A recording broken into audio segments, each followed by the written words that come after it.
throughout the last few chapters in the part writing that we've done, we've talked a lot about the 1, 4, and 5 chords. And these are very important chords to learn because they're what we call the primary triads. Let's listen to this chord progression.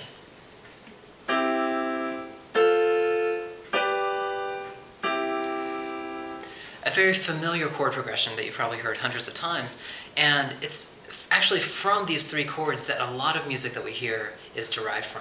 Now, does all music use only these 3 chords? No, of course not. But actually, a lot of music does.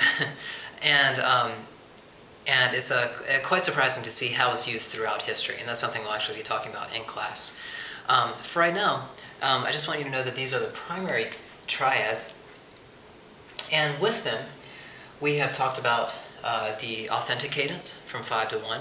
We've talked about the plagal cadence, which is 4-1, and we've also talked about the half cadence, which is when the progression ends on 5. Okay? And there's very good reasons for all those progressions. If you listen to this again, when we get to that 5 chord, you can feel that tension building, and you know that it wants to resolve down to 1. Okay? Now, listen to this chord progression.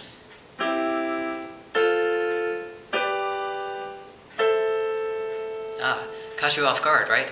Okay. What I just did was played 1, 4, 5, and then went to a 6 chord. Okay. This is a very lovely cadence that we call the deceptive cadence, and it gets its name simply because it deceives you. You get to that 5 chord, you're expecting it to resolve down to 1, but instead it goes to the 6 chord. Okay. So. A very interesting chord progression. Now, I just played it in major key, but you can also find it in minor, and it works just as well in minor. Okay, here's a 1 chord, 4, 5, and again, you're expecting it to resolve down to 1. Sounds nice. We're all used to that. All right. Well, now listen to this.